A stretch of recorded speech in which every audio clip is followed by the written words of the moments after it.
ನಮಸ್ಕಾರ, welcome to Kavya Vijayagowda YouTube channel. ಎಲ್ಲರೂ ಹೇಗಿದ್ದೀರಾ? ಹೋಪ್ ನೀವೆಲ್ಲರೂ ಚೆನ್ನಾಗಿದ್ದೀರಾ ಅಂತ ಅನ್ಕೊಂಡಿದ್ದೀನಿ. ನಾನು ಕೂಡ ತುಂಬಾನೇ ಚೆನ್ನಾಗಿದ್ದೀನಿ. ಇವತ್ತು ಯುಗಾದಿ ಹಬ್ಬದಿನ ನಾನು ವ್ಲಾಗ್ನ ಮಾಡ್ತಾ ಇದ್ದೀನಿ. ಎಲ್ಲರಿಗೂ ಯುಗಾದಿ ಹಬ್ಬದ ಶುಭಾಶಯಗಳು. ಎಲ್ಲರೂ ಬೇವು ಬೆಲ್ಲ ತಿಂದು ಒಳ್ಳೆದನ್ನ ಮಾತಾಡಿ ಅಂತ ಹೇಳ್ತಾ ಈ ಒಂದು ವ್ಲಾಗ್ನ ನಾನು ಸ್ಟಾರ್ಟ್ ಮಾಡ್ತಾ ಇದ್ದೀನಿ. ಸೊ ನಾನು ಹಬ್ಬದ ದಿನ ಈ ಒಂದು ಸ್ಯಾರಿನ ವೇರ್ ಮಾಡಿದ್ದೀನಿ. ಗೋಲ್ಡನ್ ಸ್ಯಾರಿ ತುಂಬಾನೇ ಟ್ರೆಂಡಿಂಗ್ ಇತ್ತು, ಆಲೆ 1 ಇಯರ್ ಇಂದನೂ ಟ್ರೆಂಡಿಂಗ್ ಇದೆ. ನಾನು ಲಾಸ್ಟ್ ಇಯರು ಯುಗಾದಿ ಹಬ್ಬ ಟೈಮಲ್ಲೇನೆ 3 ಸ್ಯಾರೀಸ್ನ ತಗೊಂಡಿದ್ದೆ. 3 ಸ್ಯಾರೀಸ್ ಅಲ್ಲಿ 2 ಸ್ಯಾರೀಸ್ನ ಗೌರಿ ಹಬ್ಬ ಈ ತರ ಹಬ್ಬಗಳಲ್ಲೆಲ್ಲ ವೇರ್ ಮಾಡಿದೆ. ಈ ಒಂದು ಸ್ಯಾರಿನ ನಾನು ಹಾಗೆ ಇಟ್ಕೊಂಡಿದ್ದೆ. ಹತ್ರದ ರಿಲೇಷನ್ ಅವ್ರದ್ದು ಯಾರ್ದಾರ್ದು ಮದ್ವೆ ಅಥವಾ ಗ್ರಾಂಡ್ ಫಂಕ್ಷನ್ ಏನಾದ್ರು ಬಂದ್ರೆ ಆ ಟೈಮಲ್ಲಿ ಇದೊಂದು ಬ್ಲೌಸ್ನ ನಾನು ಗ್ರಾಂಡ್ ಆಗಿ ವರ್ಕ್ ಎಲ್ಲ ಹಾಕಿ ಸ್ಟಿಚ್ ಮಾಡಿಸಿ ಹಾಕೊಳ್ಳೋಣ. ಗೋಲ್ಡನ್ ಸ್ಯಾರಿ ಅಲ್ವಾ, ತುಂಬಾ ಚೆನ್ನಾಗಿ ಕಾಣಿಸುತ್ತೆ, ಲುಕ್ ವೈಸ್ ಎಲ್ಲ ಸಕ್ಕತ್ತಾಗಿರುತ್ತೆ. ಫುಲ್ ಗೋಲ್ಡನ್ ಸ್ಯಾರಿ ಇರೋದ್ರಿಂದ ಇದಕ್ಕೆ ಆಕ್ಚುಲಿ ಕಾಂಟ್ರಾಸ್ಟ್ ಬ್ಲೌಸ್ನ ಹಾಕೊಂಡ್ರು ಕೂಡ ತುಂಬಾ ಚೆನ್ನಾಗಿರುತ್ತೆ.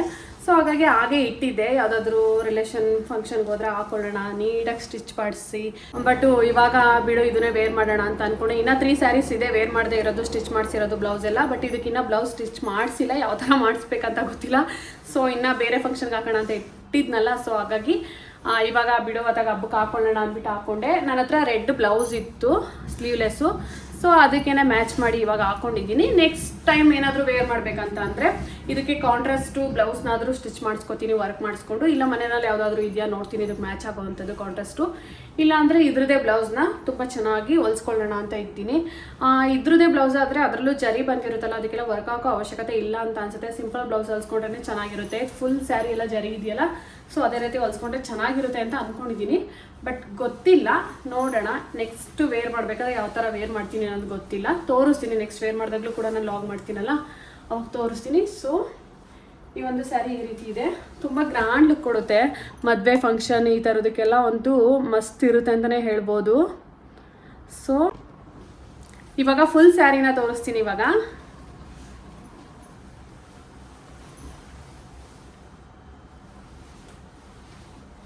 ಸೊ ತುಂಬ ಗ್ರ್ಯಾಂಡ್ ಆಗಿದೆ ಸ್ಯಾರಿ ಅಂತೂ. ಮ್ಯಾರೇಜ್ ಫಂಕ್ಷನ್ಗಂತೂ ಮಸ್ತ್ ಕಾಣಿಸುತ್ತೆ ಈ ಸ್ಯಾರಿ. ಸೊ ಯಾವಾಗ ಹಾಕೋತೀನಿ ಅಂತ ಗೊತ್ತಿಲ್ಲ, ನೋಡೋಣ. ಬಟ್ ಇವಾಗ ಹಬ್ಬಕ್ಕೆ ಹಾಕೋಬೇಕಂತ ಅನ್ನಿಸ್ತು. ಇದು ನಮ್ಮದು ಹೊಸ ವರ್ಷ ಅಲ್ಲ, ಸೊ ಹಾಗಾಗಿ ಹೊಸ ಬಟ್ಟೆ ಹಾಕೋಬೇಕಂತ ಅನ್ನಿಸ್ತು. ರೆಡ್ ಬ್ಲೌಸ್ ತುಂಬ ಚೆನ್ನಾಗಿ ಮ್ಯಾಚ್ ಆಗುತ್ತೆ. ಈ ಸ್ಯಾರಿಗಂತೂ ಯಾವ್ದು ಬೇಕಾದ್ರೂ ಬ್ಲೌಸ್ ಹಾಕ್ಬೋದು, ತುಂಬ ಸಕ್ಕತ್ತಾಗಿ ಮ್ಯಾಚ್ ಆಗುತ್ತೆ. ಅಂದರೆ ನಾವು ಹಬ್ಬ ಏನು ಯುಗಾದಿ ಹಬ್ಬ ತುಂಬ ಸಿಂಪಲ್ ಮಾಡೋದು, ಏನು ತುಂಬ ಗ್ರ್ಯಾಂಡ್ ಎಲ್ಲ ಮಾಡಲ್ಲ. ಒಂದೊಂದು ಕಡೆ ಹಿರಿಯರಿಗೆಲ್ಲ ಎಡೆಕ್ಕಿ ಎಲ್ಲ ಮಾಡ್ತಾರೆ. ಬಟ್ ನಾವು ಪಕ್ಷ ಹಬ್ಬ, ಮಹಾಲಯ ಅಮಾವಾಸ್ಯೆ ಬರುತ್ತಲ್ಲ ಅವಾಗಿಟ್ಟು ಮಾಡೋದು. ವರ್ಷಕ್ಕೆ ಒಂದೇ ಎಡೆ ನಾವು ಇಡೋದು ನಮ್ಮ ಅತ್ತೆ ಮಾವಂಗೆಲ್ಲ. ಸೊ ಇದರಲ್ಲಿ ಏನು ಇಡಲ್ಲ. ಅದಕ್ಕೋಸ್ಕರ ನಾವೇನು ಮಾಡ್ತೀವಿ ಅಂದರೆ ಸಿಂಪಲ್ ಮನೆಯಲ್ಲಿ ಪೂಜೆ ಮಾಡಿ ಬೇವು ಬೆಲ್ಲ ತಿಂದು ದೇವಸ್ಥಾನಕ್ಕೆ ಹೋಗಿ ಅಲ್ಲೂ ಕೂಡ ಪೂಜೆ ಮಾಡಿಕೊಂಡು ಬೇವು ಬೆಲ್ಲ ತಿಂದು ಮನೆಗೆ ಬರ್ತೀವಿ, ಅಷ್ಟೇ ಸಿಂಪಲ್ಲು. ಬಟ್ ಇದು ನಮ್ಗೆ ಹೊಸ ವರ್ಷ ಅಲ್ವಾ, ಅದಕ್ಕೆ ಸ್ವಲ್ಪ ಗ್ರ್ಯಾಂಡಾಗಿ ರೆಡಿ ಆಗೋಣ ಅಂದ್ಬಿಟ್ಟು ಸ್ವಲ್ಪ ಗ್ರ್ಯಾಂಡು, ತುಂಬ ಅಲ್ಲ, ಸ್ವಲ್ಪ ಸಿಂಪಲ್ ಮತ್ತು ಗ್ರ್ಯಾಂಡ್, ಸ್ವಲ್ಪ ಮಿಕ್ಸಲ್ಲಿ. ಈ ಜ್ಯುವೆಲರಿ ಎಲ್ಲ ಹಾಕಿರೋದ್ರಿಂದ ಸ್ವಲ್ಪ ಗ್ರ್ಯಾಂಡ್ ಅನಿಸುತ್ತೆ. ಬಟ್ ಸ್ಯಾರಿನೂ ಸ್ವಲ್ಪ ಜರಿ ಇರೋದ್ರಿಂದ ಗ್ರ್ಯಾಂಡ್ ಅನಿಸುತ್ತೆ. ಅದು ಬಿಟ್ಟರೆ ಸಿಂಪಲ್ಲೇ ರೆಡಿ ಆಗಿದ್ದೀನಿ, ಅಷ್ಟೊಂದೆಲ್ಲ ಏನು ಗ್ರ್ಯಾಂಡ್ ಏನು ರೆಡಿ ಆಗಿಲ್ಲ. ಸೊ ಈ ರೀತಿ ಇದೆ. ಬ್ಲೌಸ್ ನೋಡ್ಬೋದು, ಫುಲ್ ಡೀಪ್ ಇದೆ, ಸ್ಟಿಚ್ ಮಾಡಿರೋ ಥರ ಇದೆ, ಸ್ಟಿಚ್ ಮಾಡಿಸ್ತೀವಲ್ಲ ಆ ಥರ ಇದೆ. ಸೊ ಬನ್ನಿ ಈ ಒಂದು ದಿನ ಏನೇನೆಲ್ಲ ಮಾಡ್ತೀವಿ ತೋರಿಸ್ತೀನಿ. ಒಂದು ಲಾಗ್ ಮಾಡಿಬಿಡೋಣ ಅಂತ ಇದ್ದೀನಿ ಯುಗಾದಿ ಹಬ್ಬದ್ದು. ಸೊ ತೋರಿಸ್ತೀನಿ ಈ ಒಂದು ದಿನ ಏನೇನೆಲ್ಲ ಮಾಡ್ತೀವಿ ಅಂತ. ಕೊನೆವರೆಗೂ ನೋಡಿ, ಸ್ಕಿಪ್ ಮಾಡ್ದೇನೆ ನೋಡಿ. ಮತ್ತು ಇನ್ನೂ ಯಾರೆಲ್ಲ ಸಬ್ಸ್ಕ್ರೈಬ್ ಮಾಡ್ಕೊಂಡಿಲ್ಲ ಪ್ಲೀಸ್ ಸಬ್ಸ್ಕ್ರೈಬ್ ಮಾಡ್ಕೊಂಡು ನೋಡಿ. ಮತ್ತು ತುಂಬ ಜನ ಸಬ್ಸ್ಕ್ರೈಬ್ ಮಾಡ್ಕೊಂಡಿದ್ದೀರಾ, ಎಲ್ರಿಗೂ ತುಂಬ ತುಂಬ ತುಂಬ ಥ್ಯಾಂಕ್ಸ್. ಸೊ ಬೆಳಗ್ಗೆಯಿಂದ ಪೂಜೆಗೆಲ್ಲ ಅಂದರೆ ಪೂಜೆ ಸಾಮಾನೆಲ್ಲ ತೊಳೆದು ಪೂಜೆ ಎಲ್ಲ ಮಾಡ್ಕೊತೀವಲ್ಲ, ಸೊ ಪೂಜೆಗೆಲ್ಲ ಏನೆಲ್ಲ ಪ್ರಿಪ್ರೇಷನ್ ಮಾಡ್ಕೊಂಡೆ ಅಂತ ಪೂಜೆ ಮಾಡಿದ್ದು ಎಲ್ಲದು ಕೂಡ ಸ್ವಲ್ಪನೇ ಕ್ಲಿಪ್ ಹಾಕ್ತೀನಿ, ನೋಡ್ಕೊಂಬನ್ನಿ. ಏನು ಜಾಸ್ತಿ ಏನು ಶೂಟ್ ಮಾಡ್ಕೊಂಡಿಲ್ಲ, ನಾನು ಸ್ವಲ್ಪನೇ ಶೂಟ್ ಮಾಡ್ಕೊಂಡಿದ್ದೀನಿ, ಅದನ್ನು ಹಾಕ್ತೀನಿ, ನೋಡ್ಕೊಂಬನ್ನಿ. ಕೊನೆವರೆಗೂ ನೋಡಿ, ಸ್ಕಿಪ್ ಮಾಡ್ದೆಲ್ಲ ನೋಡಿ. ಯುಗಾದಿ ಹಬ್ಬ ಅಂದ್ರೇ ಎಣ್ಣೆ ಸ್ನಾನ, ಆದರೆ ನಮ್ಮ ಮನೇಲಿ ಉಲ್ಟಾ. ಎಣ್ಣೆ ಅಂದ್ರೇ ಆಗಲ್ಲ ನಮ್ಮ ಮನೆಯಲ್ಲಿ, ಮಕ್ಳಿಗಾಗ್ಬೋದು ವಿಜಯ್ಗಾಗ್ಬೋದು ಯಾರಿಗೂ ಕೂಡ ಆಗಲ್ಲ. ಅದರಲ್ಲೂ ನಾನು ತುಂಬ ಫೋರ್ಸ್ ಮಾಡಿ ವೀಕ್ಲಿ 1 ಟೈಮ್ ಮಕ್ಳಿಗೆ ಮತ್ತು ವಿಜಯ್ಗೆ ಎಲ್ರಿಗೂ ಕೂಡ ತಲೆಗೆಲ್ಲ ಹರಳೆಣ್ಣೆ ಮತ್ತು ಕೊಬ್ಬರಿ ಎಣ್ಣೆ ಎಲ್ಲದೂ ಕೂಡ ಕಾಯಿಸ್ಬಿಟ್ಟು ಹಚ್ಚುತ್ತೀನಿ. ಬಟ್ಟು ದುವಿಗೆ ಸ್ವಲ್ಪ ಹಚ್ಚಿಸ್ಕೊತಿದ್ದ ಮೊದಲೆಲ್ಲ. ಇವಾಗ ಅಪ್ಪು ಹಠ ಮಾಡ್ತಾನಲ್ಲ, ನನಗೆ ಬೇಡ, ನನಗೆ ಇಷ್ಟ ಇಲ್ಲ ಅಂತ. ಸೊ ಅದು ನೋಡಿಬಿಟ್ಟು ದುವಿಗೂ ಕೂಡ ಇವಾಗ ಹಚ್ಚಿಸ್ಕೊಳ್ಳಲ್ಲ, ತುಂಬಾ ಹಠ ಮಾಡ್ತೇನೆ, ನನಗೆ ಇಷ್ಟ ಇಲ್ಲ, ಹೋಗು ಮಮ್ಮಿ ನಾನು ಹಚ್ಚಿಸ್ಕೊಳ್ಳಲ್ಲ ಅಂತ. 2 ಡೇಸ್ ಮೊದಲಿಂದನೇ ಹೇಳ್ತಾ ಇದ್ದೆ ಅಪ್ಪುಗೆ ದುವಿಗೆ. ಯುಗಾದಿ ಹಬ್ಬ ಬರ್ತೈತೆ, ಯುಗಾದಿ ಹಬ್ಬಕ್ಕೆ ಬಾಡಿ ಎಲ್ಲ ಫುಲ್ ಆಯಿಲ್ ಹಾಕೋಬೇಕು ಅಂತ ಮೊದಲೇ ಹೇಳ್ಬಿಟ್ಟಿದ್ರು. ನೀನೇನಾದರೂ ಬಾಡಿಗೆಲ್ಲ ಆಯಿಲ್ ಹಚ್ಚುತ್ತೀಯ ಅಂದರೆ ನಾವು ಹಚ್ಚಿಸ್ಕೊಳ್ಳೋದೇ ಇಲ್ಲ, ನಾನು ತಲೆಗೂ ಹಚ್ಚಿಸ್ಕೊಳ್ಳಲ್ಲ ನೋಡು ನೀನೇನಾದರೂ ಬಾಡಿಗೆ ಹಚ್ಚಿದ್ರೆ ಅಂತ ಹಠ ಮಾಡ್ತಾಯಿದ್ರು. ಬಟ್ ಅವತ್ತು ಹಚ್ಚುತ್ತೀನಿ ಅಂತ ಅಂದರೆ ನಾನು ಹೇಳಿರ್ಲಿಲ್ವಾ, ನಾನು ಅವತ್ತಿಂದನೇ ಹೇಳ್ತಾ ಇದ್ದೀನಿ ನಾನು ಹಚ್ಚಿಸ್ಕೊಳ್ಳಲ್ಲ ಹಾಗೆ ಹೇಗೆ ಅಂತ ಅಂದ ಅಪ್ಪು. ಸೊ ಹೋಗ್ಲಿ ಬಿಡು ಅಂದ್ಬಿಟ್ಟು ಇಬ್ರಿಗೂ ತಲೆಗೇನೆ ಹಾಕ್ತೆ. ಚಿಕ್ಕದ್ರಲ್ಲಿ ಅಷ್ಟೇ ಹಚ್ಚಿಸ್ಕೊತಾರೆ ಬಾಡಿಗೆಲ್ಲ, ಬಟ್ ದೊಡ್ಡವ್ರು ಆಗ್ತಾ ಆಗ್ತಾ ಮಕ್ಕಳು ಹಚ್ಚಿಸ್ಕೊಳ್ಳೋದೆಲ್ಲ. ದುವಿಗೆ ಹಚ್ಚಿಸ್ಕೊಳ್ಳೋನೇನೋ, ಬಟ್ ಅಪ್ಪು ಹಚ್ಚಿಸ್ಕೊಳ್ಳಿಲ್ವಲ್ಲ, ಅವನು ನನಗೆ ಬೇಡ ಮಮ್ಮಿ ನನಗೂ ಬರೀ ತಲೆಗೆ ಹಾಕ್ಬಿಡು ಅಂತ ಅಂದ. ಸೊ ಇನ್ನೇನು ಮಾಡೋದು ಅಂದ್ಬಿಟ್ಟು ಎಲ್ರಿಗೂ ತಲೆಗೇನೆ ಎಣ್ಣೆ ಹಾಕಿದ್ದೆ. ನಾನು ಬೆಳಗ್ಗೆನೇ ಕಸ ಎಲ್ಲ ಗುಡಿಸಿ ಮಾಪೆಲ್ಲ ಹಾಕಿಬಿಟ್ಟು ಸ್ನಾನ ಮಾಡ್ಕೊಂಡಿದ್ದೆ ನಾನು ಆಲ್ರೆಡಿ. ಏಕೆಂದರೆ ಮಕ್ಕಳು ಎದ್ದೇಳೋ ಅಷ್ಟರಲ್ಲಿ ಎಲ್ಲ ಕೆಲಸ ಮುಗಿಸ್ಕೊಬಿಟ್ರೆ ಆಮೇಲೆ ಪೂಜೆದೆಲ್ಲ ಮಾಡ್ಕೊಬೋದಲ್ಲ, ಪೂಜೆ ಸಾಮಾನೆಲ್ಲ ಕ್ಲೀನ್ ಮಾಡಿಕೊಂಡು. ಸೊ ಹಾಗಾಗಿ ಮೊದಲೇ ನಾನೆಲ್ಲ ಮುಗಿಸ್ಕೊಬಿಟ್ಟೆ ಅವ್ರು ಎದ್ದೇಳೋ ಅಷ್ಟರಲ್ಲಿ. ಆಮೇಲೆ ಇವ್ರಿಗೆ ಎಣ್ಣೆ ಹಾಕಿ ಹೋಗ್ಬಿಟ್ರೆ ಆಮೇಲೆ ನಾನು ಪೂಜೆದೆಲ್ಲ ಕ್ಲೀನ್ ಮಾಡ್ಕೊಬೋದು, ಪೂಜೆ ಸಾಮಾನೆಲ್ಲ. ಸೊ ಸರಿ ಹೋಗ್ಬಿಡುತ್ತೆ. ಅಷ್ಟೋ ತನಕ ಇವ್ರು ಎಣ್ಣೆಲಿ ಇರ್ತಾರೆ, ತಲೆಯಲ್ಲಿ ಎಣ್ಣೆ ಚೆನ್ನಾಗಿ ಕುಡಿತಾ ಇರುತ್ತೆ. ಸೊ ಆಮೇಲೆ 3 ಜನನೂ ಹೋಗಿ ಸ್ನಾನ ಮಾಡ್ಕೊಂಡ್ರೆ ಸರಿ ಹೋಗುತ್ತೆ ನಮ್ಮ ಪೂಜೆದು ರೆಡಿ ಮಾಡೋ ಅಷ್ಟರಲ್ಲಿ ಅಂದ್ಬಿಟ್ಟು ಈ ರೀತಿ ಮಾಡಿದೆ. ಎಲ್ಲ ಬೇಗ ಬೇಗ ಎದ್ದೆಲ್ಲ ಕೆಲಸ ಮುಗಿಸ್ಕೊಬಿಟ್ಟೆ. ಸೊ ಈ ಒಂದು ನೀವು ಟಾಪ್ ಏನು ನೋಡ್ತಾ ಇದ್ದೀರಾ, ಇದನ್ನು ನಾನು ಫ್ಲಿಪ್ಕಾರ್ಟಲ್ಲಿ ತೊಗೊಂಡಿದ್ದು. ಒಂದು ತುಂಬ ತಿಂಗಳ ಹಿಂದೆನೇ ನಾನು ಮಿನಿ ಲಾಗ್ ಮಾಡಿ ಹಾಕಿದ್ದೆ. ಸೊ ಈ ಒಂದು ಟಾಪ್ನ ನಾನು ಅವಾಗ ಹಾಕ್ಕೊಂಡಿದ್ದು ಹಾಗೆ ಇಟ್ಬಿಟ್ಟಿದ್ದೆ ಲಾಗ್ ಮಾಡಿ. ಸೊ ನಾನೇನಾಗುತ್ತೆ ಅಂದರೆ ತುಂಬ ಡ್ರೆಸ್ ಎಲ್ಲ ಇರುತ್ತಲ್ವ, ಎಷ್ಟೊಂದು ತೊಗೊಂಡಿರೋದು ಅಲ್ಲಲ್ಲೇ ಇಟ್ಬಿಟ್ಟಿರ್ತೀನಿ, ನೋಡೇ ಇರಲ್ಲ. ಅಯ್ಯೋ ಇದನ್ನು ಮತ್ತೆ ವೇರ್ ಮಾಡಿಲ್ಲ ಅಲ್ಲ, ಬರೀ ಲಾಗ್ ಮಾಡಿದ್ದಷ್ಟೇ ಅಲ್ವಾ, ಆಮೇಲೆ ಹೊಸ್ದಾಗಿ ಯಾವತ್ತೂ ವೇರೇ ಮಾಡಿಲ್ವಲ್ಲ ಹೊಸ ಡ್ರೆಸ್ಸು ಅಂದ್ಬಿಟ್ಟು ಆಮೇಲೆ ಅವತ್ತು ನೋಡಿಬಿಟ್ಟು ಬಿಡು ಬೆಳಗ್ಗೆ ಪೂಜೆ ಸಾಮಾನೆಲ್ಲ ರೆಡಿ ಮಾಡ್ಕೊಳ್ಳೋದಕ್ಕೆ ಕುರ್ತಿ ಇದು ಸರಿ ಇದೆ ಅಂದ್ಬಿಟ್ಟು ಇದನ್ನೇ ವೇರ್ ಮಾಡಿಕೊಂಡೆ. ಹೇಗಿದ್ರು ಹಾಕಿರಲಿಲ್ಲ ಅಲ್ಲ, ಜಸ್ಟ್ ಲಾಗ್ ಮಾಡಿದೆ ಅಷ್ಟೇ ಅಲ್ವಾ ಅಂದ್ಬಿಟ್ಟು ಅವತ್ತು ಅದನ್ನೇ ಒಂದು ಕುರ್ತಿ ಜೀನ್ಸ್ ಮೇಲ್ಗಡೆ ಹಾಕ್ಕೊಂಡಿದ್ದೆ. ಚೆನ್ನಾಗಿದೆ, ಮೇಲ್ಗಡೆ ನೋಡಿ ಟೈ ಮಾಡೋ ರೀತಿ ಇದೆ, ಸಖತ್ತಾಗಿದೆ. ಮೆಟೀರಿಯಲ್ ಬಂದು ಜಾರ್ಜೆಟ್ ಇದೆ, ಆ ಕ್ವಾಲಿಟಿನೂ ಕೂಡ ತುಂಬಾ ಚೆನ್ನಾಗಿದೆ. ಫ್ಲಿಪ್ಕಾರ್ಟಲ್ಲಿ ತೊಗೊಂಡಿದ್ದು. ಸೊ ಅದನ್ನೇ ಹಾಕ್ಕೊಂಡಿದ್ದೆ. ಆಮೇಲೆ ಬೇಕಾದ್ರೆ ದೇವಸ್ಥಾನಕ್ಕೆ ಹೋಗ್ಬೇಕಾದ್ರೆ ಅಥವಾ ಪೂಜೆ ಮಾಡೋ ಟೈಮ್ ಕರೆಕ್ಟಾಗಿ ಸ್ಯಾರಿ ಹಾಕ್ಕೊಳ್ಳೋಣ ಅಂದ್ಬಿಟ್ಟು ಇದನ್ನು ಹಾಕ್ಕೊಂಡೆ ಎಲ್ಲ ಕೆಲಸ ಮುಗಿಸ್ಕೊಂಡೆ, ಪೂಜೆದೆಲ್ಲ ಮುಗಿಸ್ಕೊಳ್ಳೋಣ ಅಂದ್ಬಿಟ್ಟು. ಮಕ್ಕಳು ಸ್ಕೂಲ್ಗೆ ಹೋಗ್ಬೇಕಾದ್ರೆ ಚೆನ್ನಾಗಿತ್ತು ಅನಿಸುತ್ತೆ, ವೀಡಿಯೋ ಮಾಡ್ಕೊಂಡು ಆರಾಮಾಗಿ ಅವ್ರು ಸ್ಕೂಲಲ್ಲಿ ಇದ್ದಾಗ ನಾನು ಎಡಿಟಿಂಗ್ ಮಾಡ್ಕೊಬೋದಿತ್ತು. ಇವಾಗ ಹಂಗಲ್ಲ ಅಪ್ಪ, ತುಂಬಾ ಕಷ್ಟ ಆಗ್ತಾಯಿದೆ ಎಡಿಟಿಂಗ್ ಮಾಡೋದು. ಮನೆಯಲ್ಲ ಯಾವಾಗಲೂ ಟಿ ವಿ ಸೌಂಡ್ಸ್ ಇರುತ್ತೆ, ಇಲ್ಲ PS5 ಗೇಮ್ ಆಡ್ತಾ ಇರ್ತಾರೆ, ಇಲ್ಲ ಇಬ್ಬರು ಕಿತ್ತಾಡ್ತಾ ಇರ್ತಾರೆ, ಗಲಾಟೆ ಮಾಡ್ತಾ ಇರ್ತಾರೆ. ನಿಜವಾಗ್ಲೂ ಇವಾಗ ಎಡಿಟಿಂಗ್ ಮಾಡೋದು ತುಂಬ ಕಷ್ಟ ಆಗ್ಬಿಡ್ತಿದೆ. ನಾನು ಮೊದಲೆಲ್ಲ ಲಾಗ್ಸ್ ಯಾಕೆ ಹಾಕಲಿಲ್ಲ, ನಾನು ಅವಾಗ ಆರಾಮಾಗಿ ಮಾಡ್ಕೊಬೋದಿತ್ತಲ್ಲ ಅವ್ರು ಸ್ಕೂಲ್ಗೆ ಹೋದಾಗ ಅಂತ ಅನ್ನಿಸ್ಬಿಟ್ಟಿದೆ ಇವಾಗಂತೂ ನನಗೆ. ಇವು ಮಾಡೋಕ್ಕೆ ಆಗ್ತಾಯಿಲ್ಲ ನಿಜವಾಗ್ಲೂ. ಹೆಂಗೆ ಆಗ್ತಾಯಿದೆ ಅಂದರೆ ವಾಯ್ಸ್ ಓವರ್ ಕೊಡೋಣ ಅಂತ ಬರ್ತೀನಿ, ಫುಲ್ ಆಚೆ ಟಿ ವಿ ಸೌಂಡು, ಆಮೇಲೆ ಕಿತ್ತಾಡ್ತಾ ಇರ್ತಾರೆ, ಅವ್ರನ್ನ ಬಿಡಿಸೋದೇ ಆಗುತ್ತೆ. ಆಮೇಲೆ ಇನ್ನೊಂದು ಏನಪ್ಪ ಅಂತಂದರೆ ಇಂಟೀರಿಯರ್ ಕೆಲಸ ನಡೀತಿದೆ ನಮ್ಮ ಫ್ಲಾಟಲ್ಲಿ, ಅಕ್ಕಪಕ್ಕ ಫ್ಲಾಟ್ಗಳಲ್ಲಿ, ಅದು ಬೇರೆ ಅರ್ಧ ಸೌಂಡು. ಯಪ್ಪ ನಂಗೆ ನಿಜವಾಗ್ಲೂ ವೀಡಿಯೋಸು ವಾಯ್ಸ್ ಓವರ್ ಕೊಡೋದೇ ತುಂಬ ಕಷ್ಟ ಆಗ್ಬಿಟ್ಟಿದೆ. ವೀಡಿಯೋದಲ್ಲಿ ಮಾತಾಡೋದು ಕಷ್ಟ, ವಾಯ್ಸ್ ಓವರ್ ಆಮೇಲೆ ಕೊಡ್ಕೊಳ್ಳೋಣ ಬಿಡಪ್ಪ ತಗ ವೀಡಿಯೋ ಮಾಡಿಕೊಂಡು ಅಂದರೆ ಅದು ಕೂಡ ತುಂಬ ಕಷ್ಟ ಆಗ್ತಾಯಿದೆ ನಿಜವಾಗ್ಲೂ. ಅದರಲ್ಲೂ ಇನ್ನೊಂದೇನಪ್ಪ ಅಂತ ಅಂದರೆ ಮಕ್ಳಿಗೆ ರಜಾಗಳು ಕೊಟ್ಬಿಟ್ಟಿದ್ದಾರೆ. ಯಾಕೆ ಹೇಳ್ತೀರಾ, ಒಬ್ಬರು ತಪ್ಪ ಒಬ್ಬರು ಸುಮ್ಮನೆ ಆಗೋದೇ ಇಲ್ಲ. ಅಪ್ಪು ದುವಿಗೆ ಚಿಕ್ಕವನು ಅಂತ ಅವನು ಸುಮ್ಮನಾಗಲ್ಲ, ಇಲ್ಲ ಇವನು ಅವನ ಅಣ್ಣ ಅವ್ನಿಗೆ ಹೊಡಿಬಾರ್ದು ಇಲ್ಲ, ಇಬ್ಬರೂ ಅಷ್ಟೇ ಸಖತ್ ಕಿತ್ತಾಡ್ತಾರೆ. ಇವನು ಸುಮ್ಮನಾಗಲ್ಲ ಅವನು ಸುಮ್ಮನಾಗಲ್ಲ. ಇವ್ರ ಜೊತೆ ಕಿರ್ಚಾಡ್ಕೊಂಡು ಬಡ್ಕೊಂಡು ಯಪ್ಪ ನನಗೂ ವಿಜಯ್ಗೂ ಸಾಕಾಗ್ಬಿಟ್ಟಿದೆ. ಎಷ್ಟೊತ್ತು ಸ್ಕೂಲ್ ಸ್ಟಾರ್ಟ್ ಆಗೈತೆ ಅನ್ನಂಗೆ ಆಗ್ಬಿಟ್ಟಿದೆ. ಈಗಿನ ಸ್ಟಾರ್ಟ್ ಆಗಿದೆ, 1 ವೀಕಿಂದ ಲೀವ್ ಕೊಟ್ಟಿದ್ದಾರೆ. ಇನ್ನೂ 2 ಮಂತ್ 10 ಡೇಸು 15 ಡೇಸ್ ನೋಡ್ಕೋಬೇಕಲ್ಲ ಇವ್ರನ್ನ. ಹೆಂಗಪ್ಪ ನೋಡ್ಕೊಳ್ಳೋದು ಇವ್ರನ್ನ, ಮನೇಲಿ ಹಿಡಿಯೋದು ಅನ್ನಂಗೆ ಆಗ್ಬಿಟ್ಟಿದೆ ನಿಜವಾಗ್ಲೂ. ಇನ್ನು ಜೂನ್ ತನಕ ಹೆಂಗೆ ನೋಡೋದಪ್ಪ ಇವ್ರನ್ನ ಅಂತ. ಯಪ್ಪ ಅದರಲ್ಲೂ ಏನಂದರೆ ಹೆಣ್ಮಕ್ಳಿದ್ರೆ ಸ್ವಲ್ಪ ಪರವಾಗಿಲ್ವೇನೋ, ಕೇಳ್ತಾರೇನೋ ಗೊತ್ತಿಲ್ಲ, ಹೆಣ್ಮಕ್ಳು ಅದೇ ರೀತಿ ಮಾಡ್ತಾರೋ ಏನೋ ನನಗಂತೂ ಗೊತ್ತಿಲ್ಲ. ಬಟ್ ನನಗಿಬ್ಬರು ಗಂಡು ಮಕ್ಳು ಇರೋದ್ರಿಂದ ಎಷ್ಟು ಟಾರ್ಚರ್ ಕೊಡ್ತಾರೆ ಅಂದರೆ ನಿಜವಾಗ್ಲೂ ಯಪ್ಪ ಈ ಮಕ್ಕಳೇ ಬೇಡ ಅನ್ಸ್ಬಿಡೋದು, ಅಷ್ಟು ಟಾರ್ಚರ್ ಕೊಟ್ಟಿರ್ತಾರೆ. ಸುಮ್ಮನೆ ಆಗೋದೇ ಇಲ್ಲ. ಗೇಮ್ ಏನೋ ಬಿಡು, ಗೇಮ್ ಮಾಡ್ಕೊಂಡಿರಲಿ, ಇಲ್ಲ ಟಿ ವಿ ನೋಡ್ಕೊಂಡಿರಲಿ, ಏನೋ ಒಂದು ಇರಲಿ ಅಂತಂದರೆ ಅದಕ್ಕೂ ಕಿತ್ತಾಡ್ತಾರೆ. ಅಪ್ಪು ಇವಂದು ಗೇಮ್ ಆಡೋಕ್ಕೆ ಬಿಡಲ್ಲ, ಅವನು ಇವಂದು ಆಡೋಕ್ಕೆ ಬಿಡಲ್ಲ, ಅವನೇ ಆಡಬೇಕು ಇವನೇ ಆಡಬೇಕು, ಸಖತ್ ಕಿತ್ತಾಡ್ತಾರೆ ನಿಜವಾಗ್ಲೂ, ಸಖತ್ ಬೇಜಾರು ಮಾಡ್ತಾರೆ. ಸೊ ಇನ್ನೇನು ಮಾಡೋದಕ್ಕಾಗಲ್ಲ, ಲೀವ್ ಇರೋ ತನಕ ನೋಡ್ಕೊಳ್ಳೇಬೇಕು. ಸೊ ಅದಕ್ಕೆ ವಿಜಯ್ಗೆ ಹೇಳ್ತಾಯಿದ್ರೆ ಎಲ್ಲಾದರೂ ಸ್ವಲ್ಪ ಟ್ರಿಪ್ ಹೋದರೆ ಸ್ವಲ್ಪ ಅಲ್ಲಿ ಇಲ್ಲಿ ಟೈಮ್ ಕಳೆದ್ಬಿಟ್ರೆ ಸರಿ ಹೋಗ್ಬಿಡುತ್ತೆ ಅಂತ. ಸೊ ನೋಡೋಣ, ಇನ್ನು ಸ್ವಲ್ಪ ಕ್ಲೈಮೇಟೆಲ್ಲ ಚೇಂಜ್ ಆಗಲಿ ಎಲ್ಲಾದರೂ ಹೋಗೋಣ ಅಂತ ಇದ್ದಾರೆ. ಸೊ ಗೊತ್ತಿಲ್ಲ ಇನ್ನು ಎಲ್ಲಿಗೆ ಹೋಗ್ತೀವಿ ಟ್ರಿಪ್ ಅಂತ. ನಾವಂತೂ ದಸರಾ ಮತ್ತು ಕ್ರಿಸ್ಮಸ್ ಹಾಲಿಡೇಸು, ಸಮ್ಮರ್ ಹಾಲಿಡೇಸ್ ಎಲ್ಲ ಹಾಲಿಡೇಸಲ್ಲೂ ಅಲ್ಲಿ ಇಲ್ಲಿ ಹೋಗ್ತಾನೆ ಇರ್ತೀವಿ. ನೀವು ನೋಡಿರ್ತೀರ ನನ್ನ ಲಾಗ್ಸ್ ಎಲ್ಲ ಟ್ರಿಪ್ಗಳು ಹಾಕ್ತಾನೆ ಇರ್ತೀವಿ. ಸೊ ಇವಾಗ ಗೊತ್ತಿಲ್ಲ ಎಲ್ಲಿಗೆ ಹೋಗ್ತೀವಿ ಏನು ಅಂತ. ಇವಾಗ ಸಮ್ಮರ್ ಸ್ಟಾರ್ಟ್ ಆಗಿದೆ ಆಲ್ರೆಡಿ, ಹಾಲಿಡೇಸ್ ಎಲ್ಲ ಮಕ್ಕಳಿಗೆ. ಸೊ ನೋಡ್ಬೇಕಿನ್ನು ಎಲ್ಲಿ ಹೋಗ್ತೀವಿ ಅಂತ ಗೊತ್ತಿಲ್ಲ. ನೀವಿಲ್ಲಿ ನೋಡ್ತಾ ಇರ್ಬೋದು ನಾನು ಪೂಜೆ ಸಾಮಾನೆಲ್ಲ ಕ್ಲೀನ್ ಮಾಡ್ಕೊತಾ ಇದ್ದೆ. ಎಲ್ಲ ವಾಶ್ ಮಾಡಿದೆ. ವಾಶ್ ಮಾಡಿ ಅದಕ್ಕೆ ದೀಪಗಳಿಗೆ ಬತ್ತಿ ಮತ್ತು ಅರಿಶಿನ ಕುಂಕುಮ, ಭರಣಿಗೆಲ್ಲ ಅರಿಶಿನ ಕುಂಕುಮ ಎಲ್ಲ ಹಾಕ್ಕೊಂಡೆಲ್ಲ ರೆಡಿ ಮಾಡ್ಕೊತಿದ್ದೆ. ನಾನು ಆ್ಯಕ್ಚುಲಿ ಏನಪ್ಪ ಅಂತಂದರೆ ಕಳಸ ಎಲ್ಲ ತೆಗೆದುಬಿಟ್ಟಿದ್ದೀನಿ. ನನಗೇನಕ್ಕೆ ಅಂದರೆ ದುವಿಕ್ನ ಇಟ್ಕೊಂಡು ಇದೆಲ್ಲ ಮನೆ ಕೆಲಸ ಮಾಡಿಕೊಂಡು ಕಳಸ ಎಲ್ಲ ಇಟ್ಟು ಅದೆಲ್ಲ ಕ್ಲೀನ್ ಮಾಡೋದೆಲ್ಲ ತುಂಬಾ ಕಷ್ಟ ಆಗ್ತಾಯಿದೆ. ಸೊ ಜಸ್ಟ್ ದೀಪ ಮತ್ತು ಅರಿಶಿನ ಕುಂಕುಮದ್ದು ಮತ್ತು ಒಂದು ಚಿಕ್ಕ ಗಣಪತಿ ಇದೆ, ಮತ್ತು ನಾರ್ಮಲ್ ಫೋಟೋಗಳು ದೇವ್ರದ್ದು ಸಾಯಿಬಾಬಾದೆಲ್ಲ ಇದೆ. ಸಾಕು, ಜಸ್ಟ್ ಅಷ್ಟೇ ಇಟ್ಕೊಂಡು ಮಾಡೋಣ. ಗಂಧದ ಕಡೆ ಸಿಕ್ಸೋದಿದೆ, ಕರ್ಪೂರದೆಲ್ಲ ಇದೆ, ಇದೆಲ್ಲ ವಾಶ್ ಮಾಡ್ಕೊಂಡು ಮಾಡೋದು ಕಷ್ಟ ಅಂದ್ಬಿಟ್ಟು ಸದ್ಯಕ್ಕೆ ಇಷ್ಟು ಸಾಕು ಅಂದ್ಕೊಂಡು ಇಷ್ಟನ್ನೇ ಇಟ್ಕೊಂಡಿದ್ದೀನಿ. ಏನು ಬೇಡ ಜಾಸ್ತಿ ರಿಸ್ಕ್ ತೊಗೊಳೋದು ಅಂತ.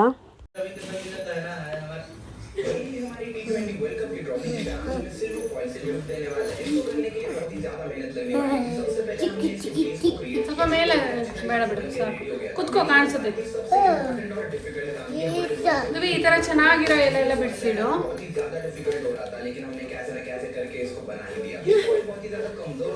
ನೋಡಿ ಗೈಸ್ ಹೆಂಗ್ ರೆಡಿ ಆಗಿದ್ದಾನೆ. ಬಾ, ಅಲ್ಲೇನ್ ಮಾಡ್ತಿದ್ಯಾ? ವಿಡಿಯೋ ಹೋಗ್ತೈತೆ.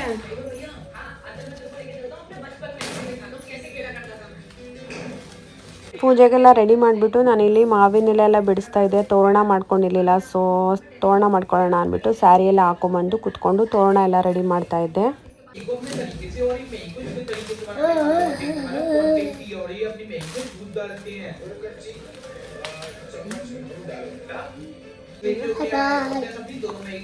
ವಿಜಯ್ ಸ್ಥಾನಕ್ಕೆ ಹೋಗಿದ್ರು, ಅಷ್ಟರಲ್ಲಿ ತೋರಣ ಎಲ್ಲ ರೆಡಿ ಮಾಡ್ಕೊಬಿಟ್ರೆ ಅವ್ರು ಬಂದು ಕಟ್ತಾರೆ. ಮಾವಿನೆಲೆ ಮತ್ತು ಬೇವಿನ ಸೊಪ್ಪೆಲ್ಲ ಬಾಗಿಲಿಗೆಲ್ಲ ಮುಡಿಸ್ತಾರೆ ಅಂದ್ಬಿಟ್ಟು ಬೇಗ ಬೇಗ ರೆಡಿ ಮಾಡ್ಕೊತಾ ಇದ್ದೆ. ಹಬ್ಬ ಹೇಗಿದ್ರು ಗುರುವಾರ ಬಿದ್ದಿದ್ರಿಂದ ನನಗಂತೂ ತುಂಬಾ ಇಷ್ಟ ಆಯಿತು. ಯಾಕೆಂದರೆ ಗುರುವಾರ ನಾನು ವಾರನೂ ಮಾಡ್ತೀನಿ. ಆಮೇಲೆ ಸಾಯಿಬಾಬಾ ಟೆಂಪಲ್ಗೂ ಹೋಗ್ಬೋದಲ್ಲ ಅಂತ ತುಂಬಾ ಖುಷಿ ಆಯಿತು ನನಗೆ. ಸೊ ಬೇರೆ ಟೈಮಲ್ಲಿ ವಿಜಯನ ಕರೆದ್ರೆ ದೇವಸ್ಥಾನಕ್ಕೆ ಬರಲ್ಲ ಅಂತ ಅಂತಾರೆ, ಬಟ್ ಹಬ್ಬ ಇರೋದ್ರಿಂದ ಹೇಗಿದ್ರು ಬಂದೇ ಬರ್ತಾರೆ, ಏನು ಬೇಜಾರು ಮಾಡಲ್ಲ. ಸೊ ಆಮೇಲೆ ಇನ್ನೊಂದೇನೆಂದರೆ ಸಾಯಿಬಾಬಾ ಗುರುವಾರನೇ ಬಂದಿದ್ದರಿಂದ ನನಗಂತೂ ಸಖತ್ ಇಷ್ಟ ಆಯಿತು. ಹೆಂಗೋ ಸಾಯಿಬಾಬಾ ಟೆಂಪಲ್ ಹೋಗಿ ಆರಾಮ್ಸೆ ಬರ್ಬೋದು, ಚೆನ್ನಾಗಿ ಪೂಜೆ ಎಲ್ಲ ಮಾಡಿಕೊಂಡು ಅಂತ ಅದೊಂದು ಖುಷಿ ಆಯಿತು. ಸೊ ಒಂದು ವೀಕಿಲಿ ವೀಡಿಯೋಗೆ ಬಂದು ಹೋಗ್ತಾ ಇದ್ದ. ಅದು ಮೇಲ್ಗಡೆದೇನೋ ಕುರ್ತಾದು ಬಟನ್ ಏನೋ ಬಿಚ್ಕೊಂಡಿತ್ತೇನೋ, ಸೊ ಹಾಗಾಗಿ ಮಮ್ಮಿ ಹಾಕು ಮಮ್ಮಿ ಅಂತ ಬರ್ತಾಯಿದ್ದ. ಆಮೇಲೆ ಒಂದು ವೀಡಿಯೋಗೆ ನೀವು ನೋಡ್ಬೋದು ಬಂದು ತೋರಿಸ್ತಿದ್ದ. ಅವನಿಗೂ ತುಂಬಾ ಇಂಟ್ರೆಸ್ಟ್ ಇದೆ ವೀಡಿಯೋಸ್ ಎಲ್ಲ ಮಾಡೋದಕ್ಕೆಲ್ಲ. ಒಂದೊಂದು ಟೈಮ್ ಮಾಡ್ತೇನೆ, ಒಂದೊಂದು ಟೈಮ್ ಹೋಗಿ ಮಮ್ಮಿ ನಾನು ಮಾಡಲ್ಲ ಅಂತ ಅಂತಾನೆ. ಸೊ ಫೈನಲಿ ನೀವು ನೋಡ್ಬೋದು ತೋರಣ ಫುಲ್ ಕಟ್ತೆ. ನನಗೆ ಅನಿಸ್ತಿತ್ತು ಇನ್ನೂ ಡಿಸೈನಾಗಿ ಏನಾದರೂ ಕಟ್ಟಬೇಕಿತ್ತು ಅಂತ. ಅದು ತೋರಣ ಎಲೆ ಮಧ್ಯದಲ್ಲೆಲ್ಲ ಫ್ಲವರ್ಸು, ರೋಸು ಅಥವಾ ಸೇವಂತಿಗೆ ಏನಾದರೂ ಮುಡಿಸಿ ಎಲ್ಲ ಮಾಡಿದರೆ ಇನ್ನೂ ಸಖತ್ತಾಗಿ ಬರ್ತಿತ್ತು. ಬಟ್ ಈ ಎಲೆನೂ ಅಷ್ಟೇನು ಚೆನ್ನಾಗಿರಲಿಲ್ಲ. ಅದು ಒಂದು ಚಿಕ್ಕದು ಒಂದು ದೊಡ್ಡದು ಆ ರೀತಿ ಇತ್ತು. ವಿಜಯ್ ಅದೇ ಅಂತಿದ್ರು, ಎಲೆ ಅಷ್ಟು ಫ್ರೆಶ್ ಆಗಿ ಚೆನ್ನಾಗಿ ಒಂದೇ ಲೆವೆಲ್ ಇರೋವಂಥದ್ದು ಸಿಗಲಿಲ್ಲ ಅಂತ ಅಂತಿದ್ರು. ಬಟ್ ಬೇಡ ಬಿಡು, ನಾರ್ಮಲ್ ಎಲೆನೇ ಮುಡ್ಸೋಣ ಅಂದ್ಬಿಟ್ಟು ಈ ರೀತಿ ಮುಡಿಸ್ತಾ ಇದ್ದೀವಿ. ಸೊ ಇನ್ನೇನು ಮಾಡೋದಕ್ಕಾಗುತ್ತೆ, ಸಿಕ್ಕಿ ತೊಗೊಂಬರ್ಬೇಕಲ್ವ, ಇಲ್ಲಿ ಅಂತ ಹೋಗೋದಕ್ಕಾಗುತ್ತೆ. ಅದಕ್ಕೆ ಸೊ ಹಾಗಾಗಿ ಅವ್ರಿಗೆ ಏನು ಸಿಕ್ತೋ ಅದನ್ನು ತೊಗೊಂಬಂದರು. ಅಷ್ಟೊಂದೇನು ಚೆನ್ನಾಗಿರಲಿಲ್ಲ. ಆಮೇಲೆ ಬೇವಿನ ಸೊಪ್ಪು ಇದೆಲ್ಲನೂ ನಾನು ಕೊಡ್ತಾಯಿದ್ದೆ ಇಲ್ಲಿ ಮುಡ್ಸೋದಕ್ಕೆ ಅಂದ್ಬಿಟ್ಟು. ಅಪ್ಪು ವೀಡಿಯೋ ಮಾಡ್ತಾ ಇದ್ದ. ಸೊ ಅವನ ಕೈಲಿ ಫೋನ್ನ ಕೊಟ್ಬಿಟ್ಟು ವೀಡಿಯೋ ಮಾಡೋದಕ್ಕೆ ನಾನು ವಿಜಯ್ ಇಲ್ಲಿ ಮುಡಿಸ್ತಾ ಇದ್ವಿ. ಆ್ಯಕ್ಚುಲಿ ನಾನು ಏನು ಅಷ್ಟೊಂದೆಲ್ಲ ತುಂಬ ಗ್ರ್ಯಾಂಡ್ ಏನು ಯುಗಾದಿ ಹಬ್ಬ ಏನಿಲ್ಲ, ಸಿಂಪಲ್ಲು ಮಾವಿನ ಸೊಪ್ಪು ಬೇವಿನ ಎಲೆ ಎಲ್ಲ ಮುಡಿಸ್ಬೇಕಲ್ವ. ಸೊ ಹಾಗಾಗಿ ಅದೊಂದು ಪದ್ಧತಿ ಅಲ್ಲ, ಅವಾಗಿಂದ ಮಾಡ್ಕೊಂಬಂದಿರೋದು. ಅದಕ್ಕೆ ಅದನ್ನೆಲ್ಲ ಮುಡಿಸಿ ಮಾಡಬೇಕಲ್ಲ ಅಂದ್ಬಿಟ್ಟು ಮಾಡ್ತಾ ಇರೋದು. ಬೇವು ಬೆಲ್ಲ ತಿನ್ನೋದು ಇದೆಲ್ಲ ಅವಾಗಿಂದ ನೆಟ್ಕೊಂಬಂದಿರೋದಲ್ಲ. ಸೊ ಹಾಗಾಗಿ ಅಷ್ಟು ಮಾಡೋಷ್ಟು ಸಿಂಪಲ್. ಯಾವಾಗಲೂ ನಾರ್ಮಲ್ ಪೂಜೆಗಳು ನಾವು ಮಾಡ್ತಾ ಇರ್ತೀವಿ, ಹಬ್ಬದ ದಿನ ಅಂತನೆಲ್ಲ ನಾರ್ಮಲ್ ಪೂಜೆಯಲ್ಲೂ ನಾವು ಹೂವು ಎಲ್ಲ ಮುಡಿಸಿ ಮಾಡಲ್ವಾ. ಸೊ ಅದೇ ರೀತಿ ನಾವು ವಾರಗಳು ಇವೆಲ್ಲ ಮಾಡಿದಾಗ ಮಾಡಲ್ವಾ, ಅದೇ ರೀತಿಯೇ ನಮ್ಮ ಮನೆ ಹತ್ರ ಇನ್ನೊಂದೇನಪ್ಪ ಅಂತ ಅಂದರೆ ಅಪಾರ್ಟ್ಮೆಂಟ್ ಆಗಿರೋದ್ರಿಂದ ರಂಗೋಲಿ ಹಾಕೋದಕ್ಕೆ ಬಿಡಲ್ಲ. ರಂಗೋಲಿ ಹಾಕಿದ್ರೆ ಸಾಕು ಎಲ್ಲ ಗುಡಿಸ್ಕೊಂಡು ಒರೆಸ್ಕೊಂಡು ಹೋಗ್ಬಿಟ್ಟಿರ್ತಾರೆ ಎಲ್ಲ ಹೌಸ್ ಕೀಪಿಂಗ್ ಅವರು. ಸೊ ಎಷ್ಟೊಂದು ಸಲ ಹೇಳಿದ್ದೀನಿ, ಅಲ್ಲೇ ನಿಂತ್ಕೊಂಡು ಹೇಳಿದ್ದೀನಿ ರಂಗೋಲಿ ಹತ್ರ ಬರಬೇಡಿ, ರಂಗೋಲಿ ಕ್ಲೀನ್ ಮಾಡಬೇಡಿ ಅಂತ. ನಾನು ಆಲ್ರೆಡಿ ನನ್ನ ಬಾಗ್ಲ ಹತ್ರ ಎಲ್ಲ ಮಾಡ್ಕೊಂಡಿರ್ತೀನಿ, ಬೆಳಗ್ಗೆನೇ ಮಾಡಬೇಡಿ ಅಂತ. ಬಟ್ ಅವ್ರು ಕೇಳೋದೇ ಇಲ್ಲ. ಯಾವಾಗ್ಲೂ ಅಷ್ಟೇ ಎಲ್ಲ ಕ್ಲೀನ್ ಮಾಡಿ ಹೋಗ್ಬಿಟ್ಟಿರ್ತಾರೆ. ಹಬ್ಬದ ದಿನ ಅಲ್ಲೇ ಕೈಕೊಂಡು ಕೂತಿದ್ದೆ, ದೊಡ್ಡದು ರಂಗೋಲಿ ಬಿಟ್ಟಿದ್ನಲ್ಲ. ಸೊ ನಾನು ಚಿಕ್ಕದೇ ಡೈಲಿ ಎಲ್ಲ ನಾನು ಚಿಕ್ಕದೇ ಸೈಡಿಗೆ ಬಿಡ್ತೀನಿ. ಏಕೆಂದರೆ ಹೇಗಿದ್ರು ಕ್ಲೀನ್ ಮಾಡಿಬಿಡ್ತಾರೆ ಇವರು. ಸೊ ಮಕ್ಕಳು ತುಳಿತಾರೆ ಅಂದ್ಬಿಟ್ಟು ಸೈಡಿಗೆ ಬಿಡ್ತೀನಿ. ಹಬ್ಬದ ದಿನ ಅಂದ್ಬಿಟ್ಟು ಮಧ್ಯಕ್ಕೆ ಬಿಟ್ಟಿದ್ದೆ. ಸೊ ಅದನ್ನು ಕೂಡ ಏನಾಯ್ತಿತ್ತು ಅಂದರೆ ಅದನ್ನೂ ಗುಡ್ಸ್ಕೊಂಡು ಹೋಗ್ಬಿಡೋರು. ನಾನು ಅಲ್ಲಿ ಹೇಳ್ದೆ ಹೌಸ್ ಕೀಪಿಂಗ್ ಅವ್ರಿಗೆ, ಇವತ್ತು ಹಬ್ಬ ಇದೆ, ದೊಡ್ಡ ರಂಗೋಲಿ ಹಾಕಿದ್ದೀನಿ, ಪ್ಲೀಸ್ ಯಾರು ಗುಡಿಸ್ಬೇಡಿ ಒರೆಸ್ಬೇಡಿ ಅಂತ. ಸೊ ಆಯಿತು ಅಂದ್ಬಿಟ್ಟು ಅಂದರು ಅವರು. ಅವತ್ತು ಬೇರೆಯವ್ರು ಯಾರೋ ಬಂದಿದ್ರು. ಸೊ ಆಮೇಲೆ ಇಲ್ಲಿ ವಿಜಯ್ ಇಲ್ಲಿ ತೀರ್ಥ ಎಲ್ಲ ಕೊಡ್ತಾ ಇದ್ರು, ತೆಂಗಿನಕಾಯಿ ಹೊಡೆದಿದ್ರಲ್ಲ ಪೂಜೆ ಮಾಡಿ.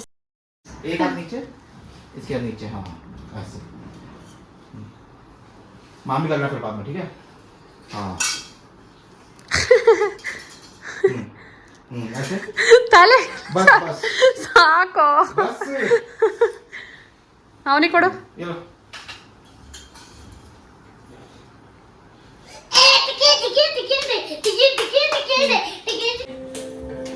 Dwi, go there, go there, go there.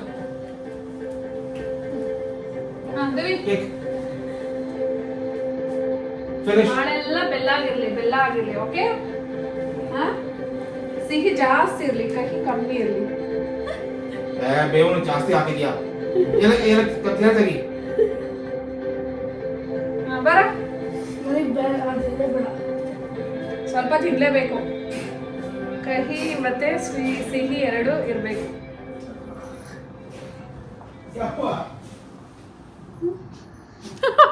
ಹೋಗ್ದು ಬಿಟ್ನಾ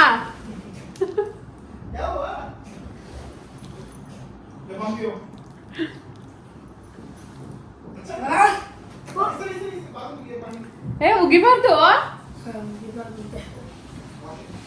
ಹೇಳಿದ್ನಲ್ಲ ಅವಾಗ್ಲೇ ಹೇಗೋ ಹಬ್ಬ ಗುರುವಾರ ಬಂದಿದೆ, ಹೆಂಗೋ ಸಾಯಿಬಾಬಾ ಟೆಂಪಲ್ಗೆ ಕರ್ಕೊಂಡು ಹೋಗ್ತಾರೆ ವಿಜಯ್ ಅಂತ. ಸೊ ಹಾಗಾಗಿ ಇಲ್ಲಿ ಸಾಯಿಬಾಬಾ ಟೆಂಪಲ್ಗೆ ಹೋಗ್ತಾ ಇದ್ವಿ. ಸ್ವಲ್ಪ ಮನೆ ಹತ್ರದಲ್ಲೇ ಇದೆ ಅಂತ ಹೇಳಿದ್ರು. ಸೊ ಅಲ್ಲಿ ಕಾರ್ ಪಾರ್ಕಿಂಗ್ ಇದೆಯೋ ಇಲ್ವೋ ಗೊತ್ತಿಲ್ಲ. ನಮ್ಮ ಕನ್ನಡ ಗ್ರೂಪಲ್ಲೆಲ್ಲ ಆಗ್ತಾ ಇದ್ರು, ಅಂಕಲ್ ಏಜ್ ಆದವರೆಲ್ಲ ಅಲ್ಲಿ ಹೋಗ್ತಾರಂತೆ ಸಾಯಿಬಾಬಾ ಟೆಂಪಲ್ಗೆ. ಸೊ ಅಲ್ಲಿದೆ ಅಂತ ಆಗ್ತಾ ಇದ್ರಲ್ಲ, ನಾವು ಗೂಗಲಲ್ಲಿ ಸರ್ಚ್ ಮಾಡಿಬಿಟ್ಟು ಹೋಗೋಣ ಅಂದ್ಬಿಟ್ಟು ಹೋಗ್ತಾ ಇದೀವಿ. ಮ್ಯಾಚಿಂಗ್ ಎಲ್ಲೋ ಇಷ್ಟ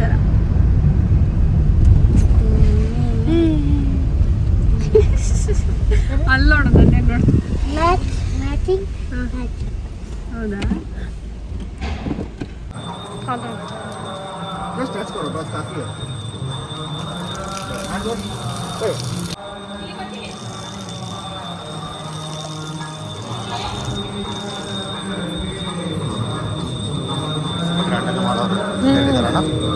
ಎಲ್ಲಿ ಇದೇ ಥರ ಮಾಡೋರಲ್ಲ ಅದು ಸ್ವಲ್ಪ ದೊಡ್ಡದಾಗಿದೆ.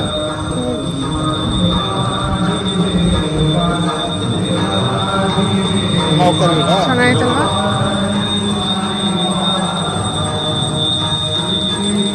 ನಾವು ಕೂಡ ಇಷ್ಟು ದೊಡ್ಡ ಸಾಯಿಬಾಬಾ ಟೆಂಪಲ್ ಬೆಂಗಳೂರಲ್ಲಿ ಎಲ್ಲೂ ಕೂಡ ನೋಡಿರಲಿಲ್ಲ. ಎಷ್ಟೊಂದು ಟೆಂಪಲ್ ಹೋಗಿದ್ದೀನಿ ಸಾಯಿಬಾಬಾ, ಅಲ್ಲಿ ಹಳೆ ಮನೆ ಸೈಡ್ ಇದ್ದಾಗಲ್ಲ, 8ನೇ ಮೈಲಿ ಸೈಡಲ್ಲ ಇಷ್ಟೊಂದು ದೊಡ್ಡದಕ್ಕೆ ಹೋಗಿರ್ಲಿಲ್ಲ ನಾವು. ಸೊ ನಾನು ಅದೇ ವಿಜಯ್ ಕೂಡ ಅದೇ ಹೇಳ್ತಾ ಇದ್ರು, ವಿಡಿಯೋದಲ್ಲಿ ಹೇಳ್ತಾ ಇದ್ರಲ್ಲ ತುಂಬ ದೊಡ್ಡದಾಗಿ ಚೆನ್ನಾಗಿ ಮಾಡಿದಾರಲ್ವಾ ಅಂತ. ಸೊ ತುಂಬ ದೊಡ್ಡದಿತ್ತು ದೇವಸ್ಥಾನ. ಮತ್ತು ಗಂಡು ಮಕ್ಕಳು ಒಂದು ಸೈಡ್ ಕುತ್ಕೋಬೇಕು, ಹೆಣ್ಮಕ್ಳು ಒಂದು ಸೈಡ್ ಕುತ್ಕೋಬೇಕು. ಮತ್ತು ಪೂಜೆನೂ ಅಷ್ಟೇ. ಡೆಲ್ಲಿಲೆಲ್ಲ ನಾನು ನಮ್ಮ ಅತ್ತೆ ಎಲ್ಲ ಹೋಗ್ತಾ ಇದ್ವಿ ಸಾಯಿಬಾಬಾ ಟೆಂಪಲ್ಗೆ. ನಮ್ಮ ಅತ್ತೆ ತುಂಬಾ ನಂಬ್ತಿದ್ರು. ಆ ಕಡೆಯಿಂದ ನಾನು ಕೂಡ ನಂಬಕ್ಕೆ ಸ್ಟಾರ್ಟ್ ಆಗಿದ್ದು ಸಾಯಿಬಾಬಾನ. ಸೊ ಅವ್ರು ಕರ್ಕೊಂಡು ಹೋಗೋರು ಗುರುವಾರ ಆರತಿ ಮಾಡೋರು ಅಂದರೆ ತುಂಬ ಹೊತ್ತು ಆರತಿ ಮಾಡ್ತಾ ಇದ್ರು ನಿಜವಾಗ್ಲೂ. ಅದೇ ರೀತಿ ಇಲ್ಲೂ ಕೂಡ ಅಷ್ಟೇ, ತುಂಬ ಹೊತ್ತು ಆರತಿ ಮತ್ತು ತುಂಬ ಹೊತ್ತು ಪೂಜೆ ಮತ್ತು ಕೂರಿಸಿ ಪ್ರಸಾದ ಕೊಡೋದು ಮತ್ತು ಲೈನಲ್ಲಿ ಹೋಗಿ ಪಾದ ಎಲ್ಲ ಮುಟ್ಟಿ ನಮಸ್ಕಾರ ಮಾಡೋದಕ್ಕೆ ಬಿಡೋದು, ಇದೆಲ್ಲ ಡೆಲ್ಲಿಲೂ ಕೂಡ ತುಂಬ ಚೆನ್ನಾಗಿ ಪೂಜೆ ಮಾಡ್ತಿದ್ರು. ಅದೇ ರೀತಿ ಈ ಟೆಂಪಲೆಲ್ಲ ನೋಡಿದೆ. ಇಷ್ಟು ವರ್ಷಗಳಲ್ಲಿ ಬೆಂಗಳೂರಲ್ಲಿ ನಾನು ಯಾವ ಟೆಂಪಲ್ಗೆ ಹೋದ್ರೂ ಕೂಡ ಈ ರೀತಿ ಪೂಜೆ ಮಾಡೋದು, ಈ ರೀತಿ ಬಿಡೋದು ಡೆಲ್ಲಿ ಸೈಡ್ ಥರ ಆ ಥರ ಎಲ್ಲೂ ಕೂಡ ಇರಲಿಲ್ಲ. ಬಟ್ ನಾನು ಈ ದೇವಸ್ಥಾನದಲ್ಲಿ ನೋಡಿದೆ. ದೇವಸ್ಥಾನನೂ ದೊಡ್ಡ ದೇವಸ್ಥಾನ, ಡೆಲ್ಲಿ ಥರ. ಡೆಲ್ಲಿಲಿ ಇನ್ನೂ ದೊಡ್ಡದಿದೆ, ಬಟ್ ಪರವಾಗಿಲ್ಲ, ತುಂಬ ದೊಡ್ಡದಿತ್ತು ದೇವಸ್ಥಾನ. ಮತ್ತು ಚೆನ್ನಾಗಿ ಪೂಜೆ ಮಾಡಿದ್ರು. ಆಮೇಲೆ ಪ್ರಸಾದ ಎಲ್ಲ ಚೆನ್ನಾಗಿ ಕೊಡ್ತಾ ಇದ್ರು, ಕೇಸರಿ ಬಾತು ಪಲಾವ್ ಎಲ್ಲ. ಸೊ ಅದನ್ನೆಲ್ಲ ಇಸ್ಕೊಂಡು ತಿನ್ನೋಣ ಅಂದ್ಬಿಟ್ಟು ಇಲ್ಲಿ ಬಂದಿದ್ದೀವಿ.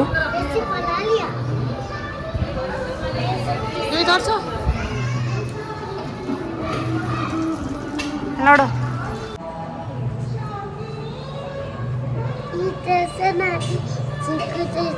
ವೈಟ್ ಫ್ಲವರ್, ಯೆಲ್ಲೋ ಫ್ಲವರು, ಇಂದ ಕಲರ್ ಸಿಕ್ಕಲ್ಲ. ಹೌದಾ? ಇನ್ನ ಕಲರ್ ಸಿಗಲ್ವಾ? ಸಿಗುತ್ತೆ ಬಂಗಾರಿ, ಇಲ್ಲ ಸಿಗುತ್ತೆ. ಇಲ್ಲಿದು ಬರೀ ಎಲ್ಲೋ ವೈಟ್ ಅಷ್ಟೇನ ಸಿಗೋದು, ಇನ್ನೂ ಸಿಗುತ್ತೆ ತುಂಬ. ಇದಕ್ಕೂ ಅದು ಅದು ಆನೆ ಸೊಟ್ಟು ಹೋದೈತಲ್ಲ, ಮುಗಿದು ಅದ್ರೊಳಗಡೆ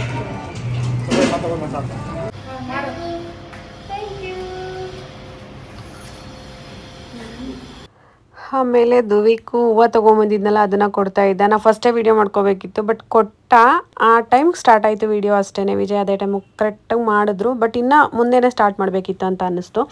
ಸೊ ಆಮೇಲೆ ಊಟನ ಆರ್ಡ್ರ್ ಮಾಡ್ಕೊಂಡಿದ್ವಿ.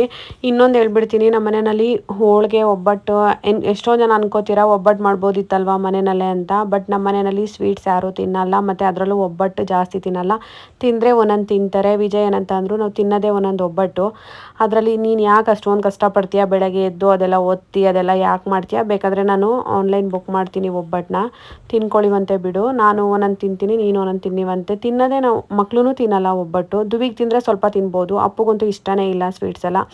ಸೊ ಹಾಗಾಗಿ ನಾವೇನು ಮಾಡಿದ್ವಿ, ಮಧ್ಯಾಹ್ನ ಒಬ್ಬಟ್ಟು ನೋಡಿದ್ರು ಆನ್ಲೈನಲ್ಲಿ. ಸೊ ಆನ್ಲೈನ್ ಸಿಗಲಿಲ್ಲ, ಆಮೇಲೆ ಏನಂದ್ರು ಆಯಿತು ಬಿಡು ಸಂಜೆ ಹೋಗಿ ತೊಗೊಂಬರ್ತೀನಿ. ಒಟ್ಟಿನಲ್ಲಿ ಯುಗಾದಿ ಹಬ್ಬದ ದಿನ ನನಗೇನಂದರೆ ಒಬ್ಬಟ್ಟು ತಿನ್ನಬೇಕಿತ್ತು. ನಾನು ಅದೇ ಅಂತೆ, ನಾನು ಮಾಡೋಕ್ಕೂ ಬಿಡಲಿಲ್ಲ ನೀನು, ಇವಾಗ ಒಬ್ಬಟ್ಟು ಸಿಗಲಿಲ್ಲ ಅಂತ ಹೇಳ್ತಾ ಇದೆಯಾ ಅಂತ. ಅದಕ್ಕೆ ವಿಜಯ್ ಅಂದರು, ನೀನು ಏನು ಒಬ್ಬಟ್ಟು ತಿನ್ಬೇಕಷ್ಟೇ ತಾನೇ, ನಾನು ಸಂಜೆ ಅಷ್ಟರಲ್ಲಿ ತಂದ್ಕೊಡ್ತೀನಿ, ನೀನು ತಲೆ ಕೆಡಿಸ್ಕೋಬೇಡ ಅಂತ ಅಂದರು.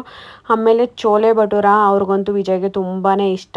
ಡೆಲ್ಲಿನಲ್ಲಂತೂ ನಮ್ಮ ಮನೆ ಪಕ್ಕದಲ್ಲಿ ಆ ರೋಲ್ಗಳದ್ದು ಶಾಪ್ ಆಗಿರ್ಬೋದು ಮತ್ತು ಚೋಲೆ ಭಟೂರ ಅಂಗಡಿಗಳು ಎಲ್ಲದೂ ಅಷ್ಟೇ. ನಮ್ಮ ಮನೆ ಅಕ್ಕಪಕ್ಕದಲ್ಲೇ ತಿನ್ನೋ ತಿಂಡಿಗಳದಂತೂ ಸಖತ್ತಾಗಿತ್ತು. ಫೇಮಸ್ ಹೋಟ್ಲುಗಳಿದ್ದು. ಆ ವಿಜಯ್ ಯಾವಾಗಲೂ ಹೇಳ್ತಾಯಿದ್ರು, ಅಲ್ಲಿ ಡೆಲ್ಲಿನಲ್ಲಿ ನಮ್ಮ ಮನೆ ರೋಡಲ್ಲಿ ಚೋಲೆ ಭಟೂರ ಎಷ್ಟು ಚೆನ್ನಾಗಿ ಮಾಡ್ತಿದ್ರಲ್ಲ, ಮತ್ತು ಚಿಕನ್ ರೋಲೆಲ್ಲ ಎಷ್ಟು ಸಖತ್ತಾಗಿ ಮಾಡ್ತಿದ್ರಲ್ಲ, ತುಂಬ ಟೇಸ್ಟ್ ಇರ್ತಿತ್ತಲ್ಲ. ನನ್ನ ಫ್ರೆಂಡೆಲ್ಲ ಬಂದಾಗೆಲ್ಲ ತೊಗೊಂಬಂದು ತಿಂತೀವಿ. ವಿಜಯ್ ಫ್ರೆಂಡ್ ಬರಾರ ಅವಾಗ ಹೇಳೋರು, ನಿಮ್ಮ ಮನೆ ಹತ್ರ ಸಖತ್ತಾಗಿ ಮಾಡ್ತಾರೆ ರೋಲು, ಚೋಲೆ ಭಟೂರ ಎಲ್ಲ ಸಖತ್ತಾಗಿ ಸಿಗುತ್ತೆ ನಿಮ್ಮ ಮನೆ ಹತ್ರ, ಅದನ್ನೇ ತೊಗೊಂಬಂದು ತಿನ್ನೋಣ ಅಂತ ಎಲ್ಲರೂ ಮನೇಲಿ ಕೂತ್ಕೊಂಡು ತಿಂತಾ ಇದ್ವಿ. ಅದನ್ನೆಲ್ಲ ಹೇಳ್ತಾಯಿದ್ರು ವಿಜಯ್. ಅವಾಗೆಲ್ಲ ಎಷ್ಟು ಚೆನ್ನಾಗಿ ಸಿಗ್ತಿತ್ತಲ್ಲ ನಮ್ಮ ಮನೆ ಹತ್ರ ಫುಡ್ಡೆಲ್ಲ. ಇಲ್ಲಿ ಆನ್ಲೈನಲ್ಲಿ ಬುಕ್ ಮಾಡ್ಕೋತೀವಿ, ಒಂದೊಂದು ರೆಸ್ಟೋರೆಂಟಲ್ಲಿ ಚೆನ್ನಾಗಿರುತ್ತೆ, ಒಂದೊಂದ್ರಲ್ಲಿ ಚೆನ್ನಾಗಿರಲ್ಲ. ಇಲ್ಲಿ ಆ ಟೇಸ್ಟ್ ಅಷ್ಟು ಸಿಗಲ್ಲ, ಡೆಲ್ಲಿ ಥರ ಟೇಸ್ಟ್ ಸಿಗಲ್ಲ ಇಲ್ಲಿ ಅಂತ ವಿಜಯ್ ಹೇಳ್ತಾ ಇದ್ರು. ಆವಾಗ ಮಧ್ಯಾಹ್ನಕ್ಕೆ ಅಂದ್ಬಿಟ್ಟು ಚೋಲೆ ಭಟೂರ ಸಿಕ್ತು ಅಂದ್ಬಿಟ್ಟು ಚೋಲೆ ಭಟೂರನೂ ತುಂಬ ತಿಂಗಳುಗಳೇ ಆಗೋಗಿತ್ತು ತಿಂದು. ನಾವು ಮನೆಯಲ್ಲೂ ಮಾಡ್ತೀವಿ, ಬಟ್ ಅವಾಗ ಮಾಡೋದಕ್ಕೆ ಮೂಡಿರಲಿಲ್ಲ ನಮಗೆ. ವಿಜಯ್ ನನಗೂ ಬೆಳಗ್ಗೆ ಮಾಡಬೇಡ, ನೀನು ಪೂಜೆದೇನೈತೆ ಅಷ್ಟೇ ಮಾಡ್ಕೊ, ನೀನು ಜಾಸ್ತಿ ತಲೆ ಕೆಡ್ಸ್ಕೊಳಕ್ಕೆ ಹೋಗ್ಬೇಡ, ಎಲ್ಲ ರೆಡಿಯಾಗಿ ದೇವಸ್ಥಾನಕ್ಕೆ ಹೋಗೋಣ ಅಂತ ಅಂದರು. ಸೊ ಹಿಂಗಂತ ಹೇಳಿದ್ಮೇಲೆ ಇನ್ನೇನು ಅಂದ್ಬಿಟ್ಟು ನಾನು ಜಾಸ್ತಿ ಅಡುಗೆ ಬಗ್ಗೆ ಎಲ್ಲ ತಲೆ ಕೆಡಿಸ್ಕೊಳ್ಳೋದಕ್ಕೆ ಹೋಗಲಿಲ್ಲ. ಏನಾದರೂ ಸ್ಪೆಷಲ್ ಡೇ ಸೆಲೆಬ್ರೇಷನ್ ಅದು ಇದು ಇದ್ದಾಗ ನಾವು ಜಾಸ್ತಿ ಅಡುಗೆ ಮನೆ ಕಡೆ ನಾವು ಬರೋದೇ ಇಲ್ಲ. ಜಾಸ್ತಿ ಹೇಳಬೇಕಂದ್ರೆ ಜಾಸ್ತಿ ಆನ್ಲೈನಲ್ಲಿ ಆರ್ಡ್ರ್ ಮಾಡ್ಕೊಳ್ಳೋದು, ಇಲ್ಲ ಆಚೆ ಹೋಗಿ ತಿನ್ಕೊಳ್ಳೋದು, ಇದೇ ರೀತಿನೇ ಜಾಸ್ತಿ ಮಾಡ್ತೀವಿ ನಾವು. ಸೊ ಅದಕ್ಕೇ ವಿಜಯ್ ಹೇಳಿದ್ರಲ್ಲ ಅಂದ್ಬಿಟ್ಟು ಇನ್ನೇನು ಮಾಡೋದು ಅಂದ್ಬಿಟ್ಟು ಸುಮ್ಮನೆ ಆದ್ವಿ. ಅದಕ್ಕೆ ಚೋಲೆ ಭಟೂರ ತಿನ್ಬೇಕು ಅನ್ನಿಸ್ತಿತ್ತು ಅಂದ್ಬಿಟ್ಟು, ನಮಗೇನು ಯಾವಾಗ ತಿನ್ಬೇಕು ಅನಿಸುತ್ತೆ ನಾವು ಆರ್ಡ್ರ್ ಮಾಡ್ಕೊಂಡು ತಿಂತಾ ಇರ್ತೀವಿ ಅಷ್ಟೇ, ತಲೆನೇ ಕೆಡಿಸ್ಕೊಳ್ಳೋದು. ತಿನ್ನೋದು ಉಣ್ಣೋದು ಯಾವುದು ಕೂಡ ನಾವು ಜಾಸ್ತಿ ನೋಡೋದಕ್ಕೆ ಹೋಗಲ್ಲ. ಯಾವ್ದು ಇಷ್ಟ ಆಯ್ತಮ್ಮ ನಿಂಗೆ? ಇದ್ವಿ ಪನ್ನೀರ್ ಗ್ರೇವಿ ಪಪ್ಪ ಮಾಡೋ ಥರ ಆಯ್ತಾ ಇಲ್ಲ ಚೆನ್ನಾಗೈತಾ? ಇನ್ನೂ ಚೆನ್ನಾಗೈತಾ? ಸುಳ್ಳು ಹೇಳ್ಬೇಡ, ಪಪ್ಪ ಮಾಡೋದು ಇನ್ನೂ ತುಂಬ ಚೆನ್ನಾಗಿರುತ್ತೆ. ಹೌದಾ? ಯಾವ ಥರ ಐತೆ? ಪಪ್ಪ ಮಾಡೋ ಥರ ಆಯ್ತಾ? ಏನೋ ಹೇಳ್ತಿದ್ದಲ್ಲ ಅವಾಗ? ನೀನು ಹ್ಞೂ ಅದೇ ಕುಡಿತೈತಲ್ಲ ಸ್ವಲ್ಪ, ಹ್ಞೂ ಅವಾಗ ಕೋಪ್ ಥರ ಕುಡಿತೆ. ನಾನು ಗೋಪ್ ಥರ ನೀರು ಕುಡಿತೀನಾ? ನೀನು ಯಾವಾಗ ನೋಡಿದೆ? ನಾನು ನಾರ್ಮಲ್ ಕುಡಿತಾರೆ ಹೆಂಗೆ ಹಂಗೆ ಕುಡಿತೀನಪ್ಪ. ಕಾಳ ಏನೇನೆಲ್ಲ ಹೇಳ್ತೀಯದುವೇ ನೀನು.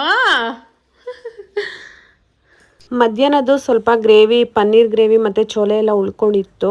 ಭಟೂರ ಎಲ್ಲ ಖಾಲಿಯಾಗಿತ್ತು. ಆಮೇಲೆ ವಿಜಯ್ ಏನಂತಂದ್ರು, ಸ್ವಲ್ಪ ಅದು ಗ್ರೇವಿ ಇದೆ, ಅದ್ರ ಜೊತೆಗೆ ಸ್ವಲ್ಪ ತಾಲಿ ತೊಗೊಂಬಂದ್ಬಿಡ್ತೀನಿ, ಆನ್ಲೈನಲ್ಲಿ ಎಲ್ಲೂ ಒಬ್ಬಟ್ಟು ಸಿಗ್ತಾಯಿಲ್ಲ. ಸೊ ರೆಸ್ಟೋರೆಂಟೇ ಹೋಗ್ತೀನಿ, ಅಲ್ಲೇ ಒಂದು ತಾಲಿ ತೊಗೊಂಡ್ರೆ ಅದರಲ್ಲೇ ರೈಸು ಸಾಂಬಾರೆಲ್ಲ ಕೊಡ್ತಾರೆ. ಗ್ರೇವಿ ಏನಾದರೂ ಕಮ್ಮಿ ಆದರೆ ರೈಸು ಸಾಂಬಾರು ಆಗುತ್ತೆ. ಆಮೇಲೆ ಹೋಳ್ಗೆನೂ ಕೂಡ ಸಿಗುತ್ತೆ, ಅಲ್ಲಿಂದನೇ ತೊಗೊಂಬಂದ್ಬಿಡ್ತೀನಿ ಅಂತ ಅಂದರು. ಸರಿ ಆಯಿತು ಬಿಡು ಹಂಗೆ ಮಾಡು ಅಂತ ಅಂದೆ. ಆಮೇಲೆ ತೊಗೊಂಬಂದಿದ್ರು. ಸ್ವಲ್ಪ ಗ್ರೇವಿ ತಿನ್ನೋರು ಅಪ್ಪು ಎಲ್ಲ ಪನ್ನೀರ್ ಗ್ರೇವಿ ಚೋಲೆ ಎಲ್ಲ ಇಷ್ಟ ಅಲ್ಲ, ಸೊ ಅವರೆಲ್ಲ ಪರೋಟ ಮಾಡಿಸ್ಕೊಂಡು, ಪರೋಟ ಇತ್ತು, ರೆಡಿ ಪರೋಟ ಇತ್ತು, ಸೊ ಅದನ್ನು ಪರೋಟ ಮಾಡಿಕೊಟ್ವಿ. ಅವ್ರು ಪರೋಟ ತಿನ್ಕೊಂಡ್ರು. ವಿಜಯ್ ಕೂಡ ಪರೋಟನೇ ತಿಂದರು. ಅವ್ರಿಗೆಲ್ಲ ಗ್ರೇವಿನೇ ಆಯಿತು. ನಾನು ಅಷ್ಟೇ ಅನ್ನ ಸಾಂಬಾರು ತಿಂದಿದ್ದು ಅನಿಸುತ್ತೆ. ನನಗೆ ಅನ್ನ ಸಾಂಬಾರು ಜಾಸ್ತಿ ಇಷ್ಟ ಆಗುತ್ತೆ. ಅವರೆಲ್ಲ ನಾರ್ತ್ ಇಂಡಿಯನ್ಸ್ ಫುಡ್ ಇಷ್ಟಪಡೋದ್ರಿಂದ ಅವ್ರಿಗೆಲ್ಲ ಸರಿ ಹೋಯಿತು. ನನಗೆ ಅನ್ನ ಸಾಂಬಾರೇ ತಿನ್ಬೇಕು ಅನ್ನಿಸ್ತಿತ್ತು. ಸೊ ನಾನು ಒಂದು ಹೋಳಿಗೆ ತಿಂದ್ಬಿಟ್ಟು ಅನ್ನ ಸಾಂಬಾರನ್ನ ತಿಂದೆ. ಹಪ್ಳನೂ ಕೊಟ್ಟಿದ್ರು, ಪಲ್ಯನೂ ಕೊಟ್ಟಿದ್ರು. ನನಗೆ ಅದೇನೋ ಗೊತ್ತಿಲ್ಲ, ಹೊಟ್ಟೆ ತುಂಬೋದು ಅಂದರೆ ನಂಗೆ ಅನ್ನ ಸಾಂಬಾರೇ. ಸೊ ಹಾಗಾಗಿ ಅನ್ನ ಸಾಂಬಾರನ್ನೇ ನಾನು ತಿಂದ್ಕೊಂಡೆ. ಫಸ್ಟು ಹೋಳಿಗೆ ತಿನ್ನೋಕ್ಕೆ ಅಂದ್ಬಿಟ್ಟು ಹೋಳಿಗೆನ ತೊಗೊಂಡಿದ್ದೆ. ನೀವಿಲ್ಲಿ ನೋಡ್ಬೋದು ತುಪ್ಪ ಹಾಕ್ಕೊತಾ ಇದೆ. ವಿಜಯ್ ಮನೆಯಲ್ಲೇ ಮಾಡಿರೋಂಥ ತುಪ್ಪ ಸಕ್ಕತ್ತಾಗಿರುತ್ತೆ ನಿಜವಾಗ್ಲೂ. ಮನೆಯಲ್ಲಿ ಯಾವ ರೀತಿ ನಾವು ಮಾಡ್ತೀವಿ ಅದೇ ಥರ ತುಪ್ಪ ಸ್ಮೆಲ್ಲು ಮತ್ತು ತುಪ್ಪ ಟೇಸ್ಟು ಕೂಡ ಅಷ್ಟೇ ಸಕ್ಕತ್ತಾಗಿ ಕಾಸಿರ್ತಾರೆ. ಇದೆಲ್ಲ ನಾವು ಕೆನೆಯಲ್ಲಿ ಹಾಲು ಕೆನೆ ತೆಗೆದು ಇಟ್ಕೊಂಡು ಅದ್ರಲ್ಲಿ ಕಾಸಿರೋಂಥ ತುಪ್ಪ. ನನಗಂತೂ ಬೆಳಗ್ಗೆಯಿಂದ ವಿಜಯ್ ಹತ್ರ ಅದೇ ಕೇಳ್ತಿದ್ದೆ, ಒಬ್ಬಟ್ಟು ಯಾವಾಗ ತಿಂತೀನೋ ಅಂತ. ಬಟ್ ಅದರಲ್ಲೂ ಕಾಳು ಒಬ್ಬಟ್ಟು ಸಿಗಲಿಲ್ಲ ಗೊತ್ತಾ, ಎಲ್ಲ ಔಟ್ ಆಫ್ ಸ್ಟಾಕ್ ಆಗಿತ್ತಂತೆ, ಖಾಲಿ ಆಗಿಬಿಟ್ಟಿತ್ತಂತೆ ಒಬ್ಬಟ್ಟೆಲ್ಲ. ಆಮೇಲೆ ಕಾಯಿ ಒಬ್ಬಟ್ಟು ಅಷ್ಟೇ ಅಂತ ಸಿಕ್ಕಿದ್ದು, ಅದನ್ನೇ ಒಂದು 5 ತೊಗೊಂಬಂದಿದ್ರು. ಸೊ ಈ ಒಂದು ಲಾಗ್ ಇದಾಗಿತ್ತು. ಈ ಲಾಗ್ ಇಷ್ಟ ಆಗಿದೆ ಅಂತ ಅಂದ್ಕೊಂಡಿದ್ದೀನಿ. ಇಷ್ಟ ಆಗಿದೆ ಪ್ಲೀಸ್ ಲೈಕ್ ಮಾಡಿ, ಹಾಗೆ ಕಮೆಂಟ್ ಮಾಡಿ. Thank you so much, bye.